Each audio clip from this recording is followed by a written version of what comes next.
Today I'm going to go over all of the must-have items for Albion Online. These are things that every single player should use every single time they play.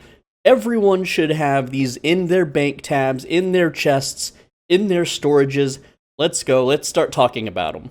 Alright, so the first item is food. Now, when I was a new player, I did not eat food because I found it expensive. I found it a huge waste. I thought it cost too much silver. I mean, look at this. This is a cabbage soup. One of these bad boys right now is 4,680 silver.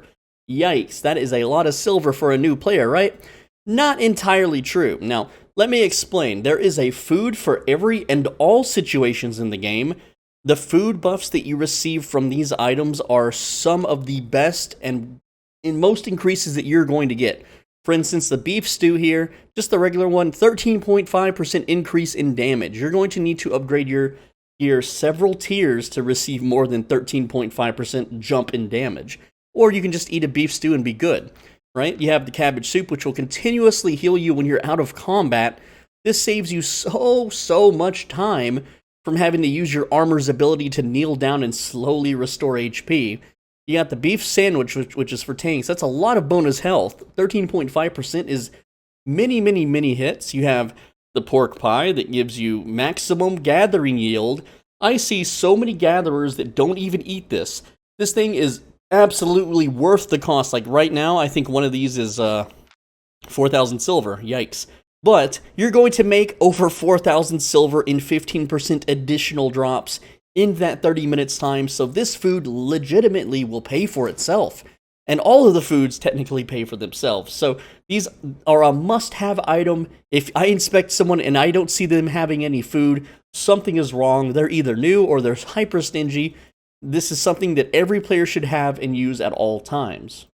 The second thing that every player should utilize is loadouts. This is kind of it's not the newest feature in the game. I think it's been out a year now, but there are so many people, I've seen so many streamers and YouTubers that do not use loadouts at all. Let me show you how loadouts work, how you can do them. You take time to set them up once, and then they will save you so much time afterwards.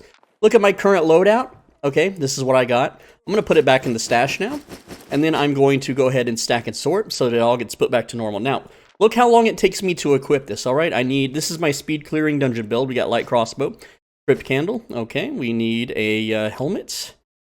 There we go, I'm supposed to be equipping these.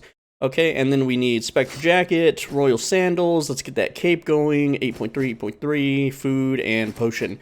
And mount, and there we go. So that took, I don't know, maybe 10, 15 seconds, something like that, okay? Now I'm going to go to loadouts, and then I'm going to create a new loadout, and then I'm just going to pick a little crossbow icon here. I'm going to call it speed clear dungeon, okay? And then we're going to start loadout creation from current equipment. Click create, and it's done. Save. Like, there we go, it's done. So now let's try that again. We're going to put this back into our chest here. All right, ta-da. So now we go here, select loadout speed clear dungeon, and then equip, and I'm done. And it took like less than a second. It is that easy, it is that fast to set up, but there is another type of loadout to also set up, and that is a buyback loadout. So let me show you how that kind of works. We're going to go to loadouts once again, and check out this cursed staff loadout I have, okay? So you can see here that this is just a crappy 4.1 set that I can use with a mule to go out into the black zone and get killed, or possibly kill someone. So here's how that works, okay? You type in the search what item you want to use. So I'm going to type cursed staff. There you go. And then I'm going to click the little 4.1. And then I would drag it into the window here. Like so. It's already been drug in, of course. And then what I want to make sure that I do is that all the tier is of equal. And you could also put equal or higher, which is what you should do. Same or higher. So what it's going to try to do, and then enchantment, same or higher. This is what you want to do, because when you go to buy this at the market, let me just tell you, if there is a cheaper version of a stronger piece of product, the game will automatically be like, hey, you'll save money if you buy this. Okay, and then of course quality. You want all of these to have the up arrow. Now of course food and potions don't give you this option, and the amount, like you can only do same or lower. You can't do same or higher. So you want to save those changes, and then let me just show you what it looks like. I'm going to go to the market. Well, I'm not going to go to the market. Just trust me on this. You go to the market. I'm going to show you. All right, so pretend that I just died in the black zone, right? Again, we're going to go to loadouts. Let's make sure we have it set here. We have the cursed staff. Going to go ahead and make all of these up arrows just so you can see this. I know I already did this step. It's really easy. It takes only a few seconds to click this once, and then, of course, save it. All right, so now when we go to the market, we can go to this little tab down here and then select our loadout, which would be... oh, they have... that's new. Lost equipment. That's neat. Okay, cursed staff. There we go. We're going to search that up, and we can see that our entire set only costs 25,070 silver. You can also see how much prices are raised on certain things. So you can see here, Adept's Cleric Robe is a little higher than average, it says, by 1,800. So I am paying a slightly bit more than normal for these two items due to market shortages or some other reason. I'm not sure. Also, yeah. Anyway, so we're gonna go ahead and buy and equip. There we go, 25,000.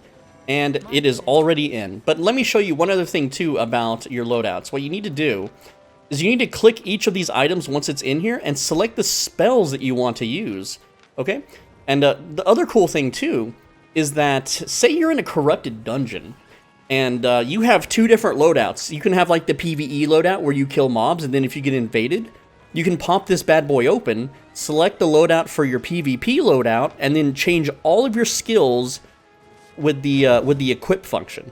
I don't have that set up, so I can't really show you, but it is one way to change all of your abilities in one button click right before you get into combat. It's super handy, super useful to have. All right.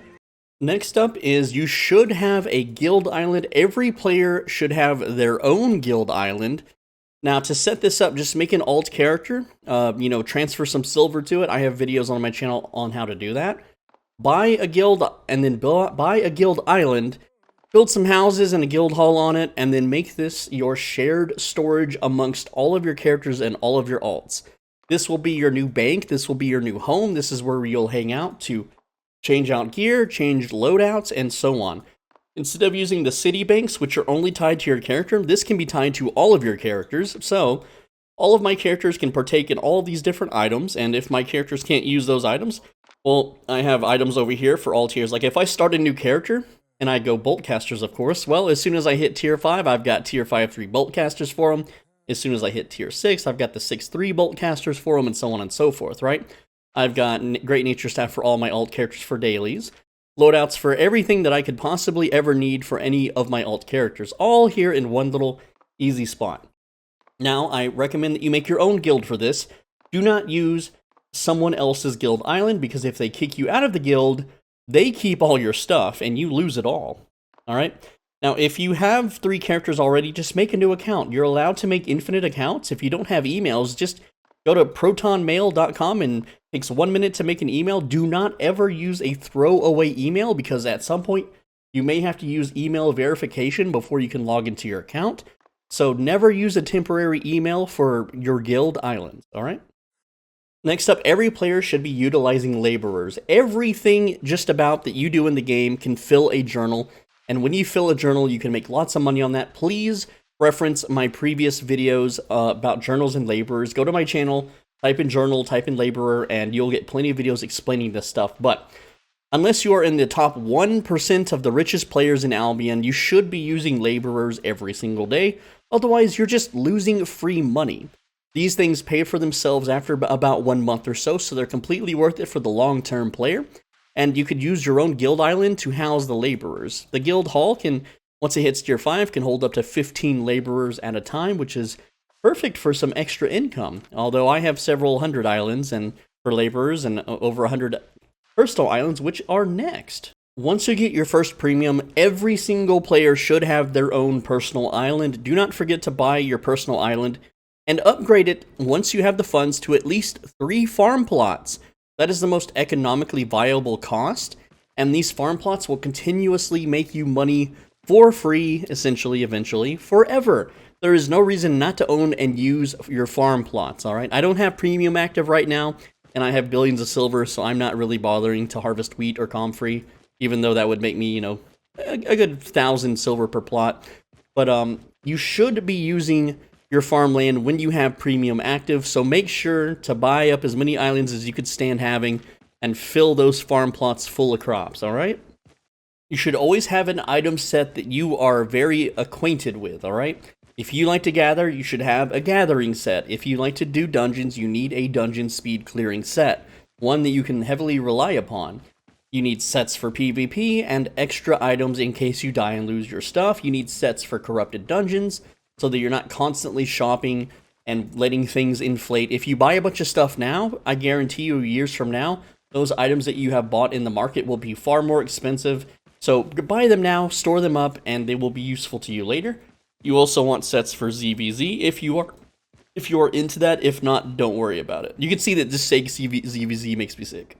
Every single person who has disposable silver should be buying at least a few cat and wolf skins as they come out. For instance, in October 15th, this cheetah skin, the Swiftclaw Recruiter's, well, it's a jaguar, not a cheetah. This will become available to purchase. Now, on the first day, the prices might be a little wild, but try to get yourself a deal. You're probably going to have to spend 12 to 15 million for this bad boy, but I guarantee you in 1 to 2 years, it will be worth triple or even exponentially higher than that. And the great thing about buying these skins is because they always go up in price and not down, you can sell this at any time if you need the silver, and as long as you don't immediately sell it the day you buy it, you won't lose money in taxes and listing fees, alright? So go ahead and invest in cat and wolf skins because those are historically the highest selling ones, and just set on it for a while, and then when you need silver later for a big project or maybe a new weapon line gets released and you want to level it up as fast as possible, make sure that, well, you'll have these available and you can just sell them right away and make you tons and tons of silver. There's no reason that every player should not be doing this. And finally, every single player should have premium. Well, they should have premium on certain months, at the end of certain months going through to the next month, so you can double your rewards. This is something that all and every single player should be doing, though I see a lot of them that don't do this, or maybe they overpay for premium. Alright, so let me explain. Late March, and like if you get premium during late March, you can get all of March's rewards through April and get all of April's rewards for the cost of 1 month of premium, meaning you get the bear and the panther. You also get to experience Fame Week and all the Easter loot. June through July, of course, is the Gallant Horse, the Spectral Dire Boar, the Fame Week, and the Anniversary stuff. Then November through December is Pest Lizard, Snow Husky. You get possibly 2 Fame Weeks. Sometimes they don't do a Fame Week for November. They didn't last year, I don't think. But you also get the holiday stuff. There is also, you could do this in late October as well for the Halloween stuff if you want, though the mounts aren't good for October. Honorable mentions is the Halloween. It is the Halloween dungeon. If you solo the group dungeon, it's the best fame farm in the game. At least it was. I don't know if it still will be. We'll have to see this Halloween. And it's also easy multi-million silver skins, my bad. Those skins do sell for quite a bit, anywhere from like 6 to 12 million if I remember right. January is the Frost Ram, which is the 7th most expensive reward mount. It's pretty damn good, especially for its use in PvP, popularized by streamers. February has the most bot spanned, so it's a really good time for gatherers to be subscribed. I have a lot more details on this subject coming up in a future video, so look out for that. Anyway, guys, I am Swole Benji. This is things that that every player should have, alright? So make sure that you have these things. Every player should have them. Thank you for watching. Thanks for listening. I make videos every single day, so make sure you tune in tomorrow for more information about this subject, possibly. That might be tomorrow's video for you guys. Thank you so much. Again, I read every comment. Make sure you leave a comment. I may not reply to every comment, but I do read all of them. And be subscribed so you don't miss tomorrow's video. Leave me a monetary donation if you feel like it. Click that thanks button down below. It goes through YouTube, not some shady third-party like website. And if you want to become a channel member, click the join button. That is $5 a month. It's like subscribing on Twitch, but it's here on YouTube instead. It'll grant you access to private, more personal videos. Some of those are really cool videos that I made that are too good for the public to know about, like a overpowered corrupted dungeon build, and a bunch of other fun stuff. There's a playlist in the pinned comment. Check out the playlist. If any of those videos sound interesting, feel free to become a channel member. With that said, I will see you guys in tomorrow's video. Make sure you're subscribed so you don't miss it. Take care.